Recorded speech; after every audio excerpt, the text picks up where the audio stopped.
Leur métier remonte à l'époque des pharaons. Les danseuses du ventre du Caire et leur sensualité, appréciée des touristes, sont aujourd'hui menacées de disparition. L'islamisation de la société égyptienne en a fait des parias. Voyez le reportage de Stéphanie Davoigneau et Carole Gréco.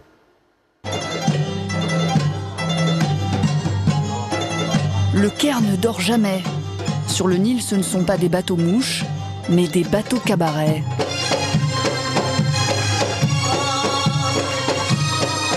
Les touristes du monde entier s'y pressent pour 1 heure de folklore local. Il y a le derviche tourneur et ses 50 tours minutes. Et bien sûr, l'incontournable danse du ventre. Diana prend possession de la piste.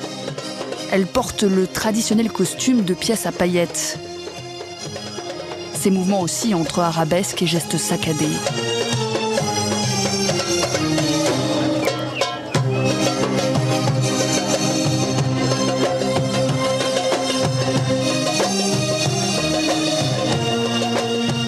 La danse du ventre est l'une des plus vieilles danses au monde, une des plus sensuelles aussi. Le public est conquis.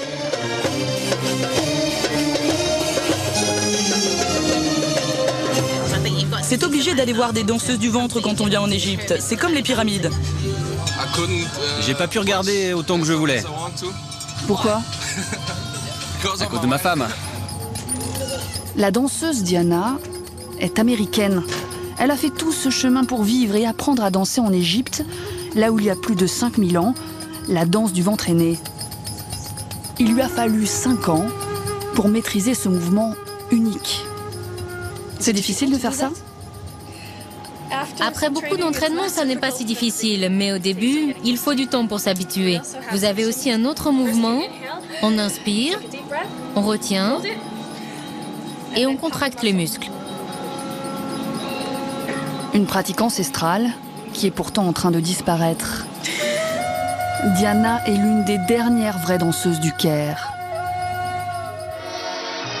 Dans les années 50, la danse du ventre égyptienne est pourtant acclamée partout dans le monde. Et la ravissante danseuse Samia Gamal ont remporté un succès triomphal sur la scène du théâtre municipal. Les danseuses sont des stars qui se produisent devant le gratin de la société arabe. Orchestre et smoking, la danse orientale est considérée comme un art majeur.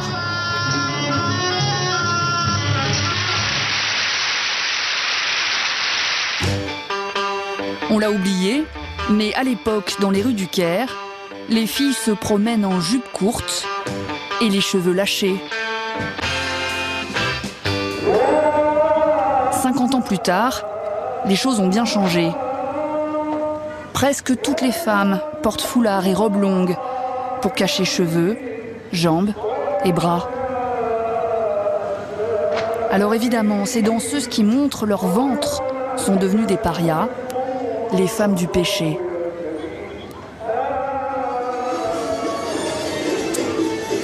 Dans son appartement du Caire, Diana, l'artiste américaine, répète ses dernières chorégraphies. Elle a fait plus de 10 ans de danse classique. Venir en Égypte était son rêve, mais la réalité l'a rattrapée. Par peur des représailles, elle cache à tout le monde qu'elle est danseuse. Quand elle se prépare pour sortir travailler, elle appréhende que son maquillage ne la trahisse auprès des voisins. Pour eux, une danseuse, c'est une mauvaise fille, une prostituée. Ils peuvent informer mon propriétaire et c'est très mauvais pour sa réputation si les voisins savent qu'il loge une danseuse. Cela me causerait des problèmes. Je préfère éviter. C'est mieux pour moi de faire profil bas, de ne rien dire à personne.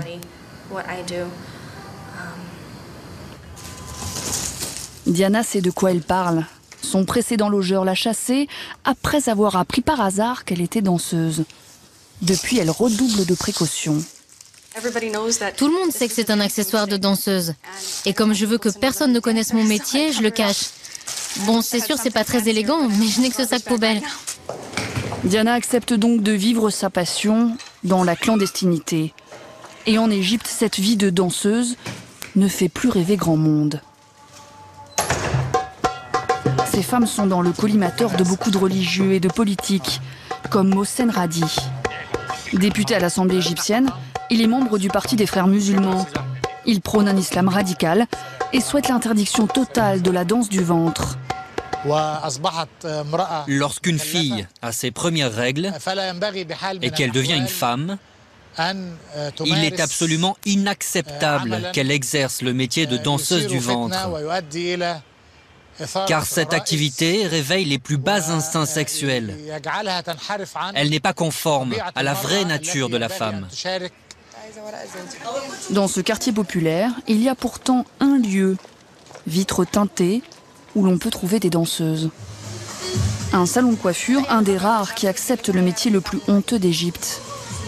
Haïfa, 21 ans, est danseuse depuis 2 ans. Ici, elle se fait chouchouter, maquiller, plus besoin de se cacher. Toutes les personnes qui travaillent ici viennent du milieu artistique, donc personne ne nous regarde de travers. On est entre nous, entre danseuses, on se sent protégé. Et voici qu'arrive Assaleya. C'est une amie d'Haïfa. Il faut croire que le costume ne fait pas le moine, car elle aussi est danseuse. Ses parents n'en savent rien. Quand elle sort de chez elle, elle porte l'abaya, une robe noire qui ne dévoile que le visage et les mains. Ce n'est que la nuit tombée qu'elle change d'identité. Qu'est-ce qu'il ferait ton père s'il savait ce que tu fais? Il me frapperait. Il la tuerait, ouais. C'est toujours la même histoire, celle d'une double vie, avec la honte au quotidien. Pourtant, Haïfa défend son métier. C'est vrai que beaucoup de gens pensent que danser est aussi grave que se prostituer. Mais moi, je pense que nous sommes des artistes. C'est pour cela que nous montrons notre corps. Il y a des femmes qui portent le voile et l'abaya et qui font des choses bien pires sans que personne ne le sache. Après 2 heures de préparation, Haïfa est la plus belle pour aller danser. En route pour un mariage populaire. Garde du corps indispensable car l'arrivée d'une femme bras nus, cheveux lâchés, risque de perturber l'assistance.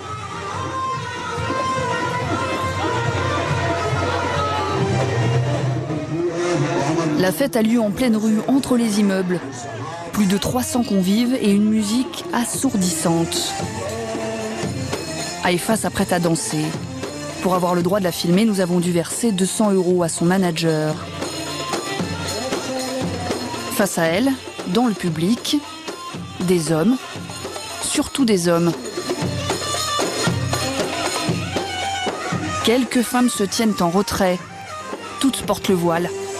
Haïfa est donc la seule à être aussi dévêtue.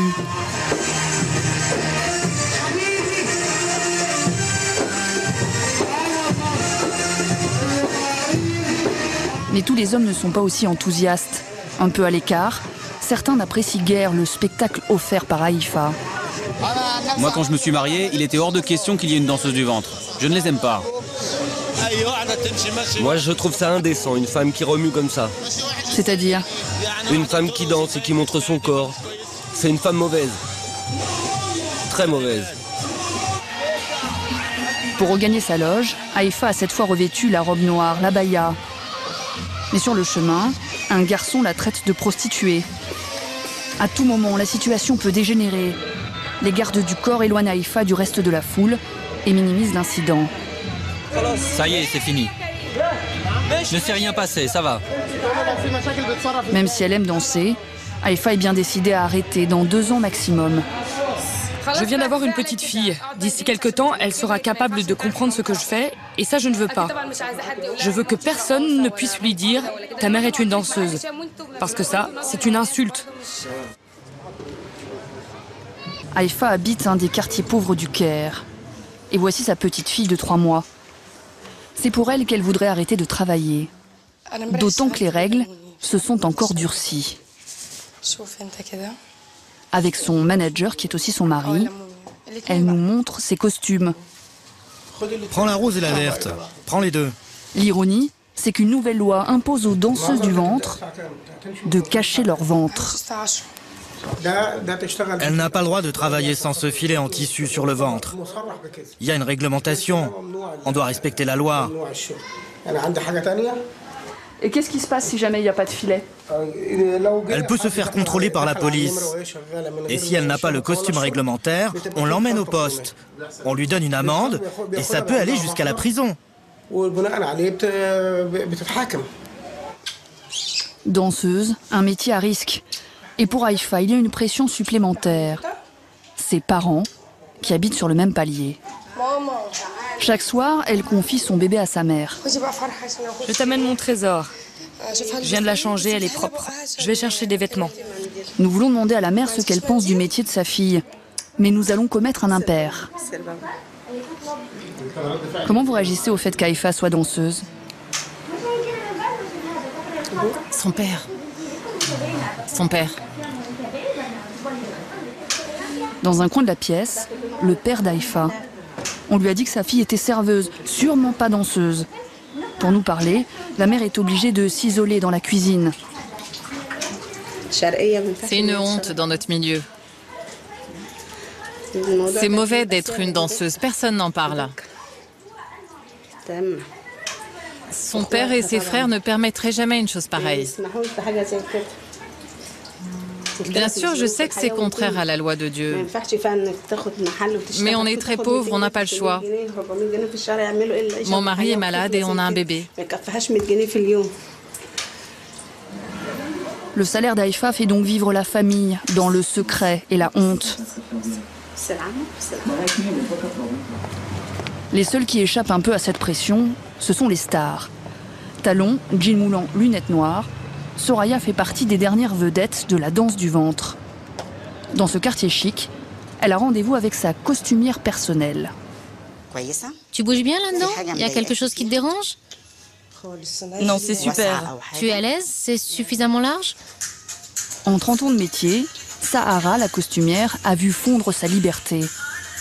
Mais avec Soraya, elle a décidé d'entrer en résistance contre cette loi qui veut cacher le corps des danseuses. Non sans un zeste de provocation. Regardez, elle est couverte, mais en même temps, elle n'est pas couverte. Avec ce cordon, ça cache le nombril. On respecte la loi. Pareil pour la jupe. Elle couvre le haut de la jambe. Mais comme rien ne l'interdit, j'ai fait des ouvertures sur le côté. C'est sexy et en même temps, ça respecte la loi. De toute façon, la police et le gouvernement ne m'embêtent pas trop parce qu'ils savent que je suis connue. Les gens connaissent Soraya, ils savent que j'ai bonne réputation, que je n'approche pas trop près les spectateurs. Je n'ai pas d'histoire avec eux.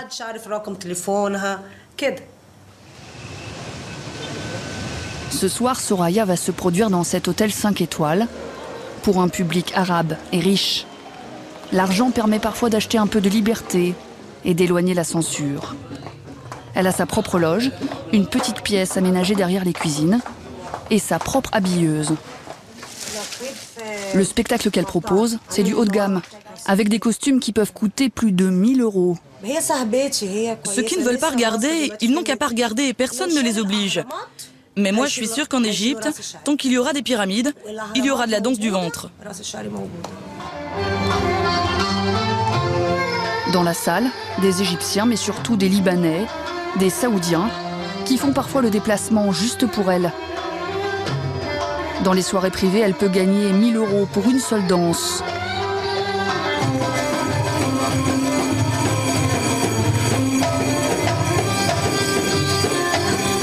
Soraya y croit, tant que des clients seront prêts à payer pour la voir se déhancher, la danse du ventre ne mourra pas.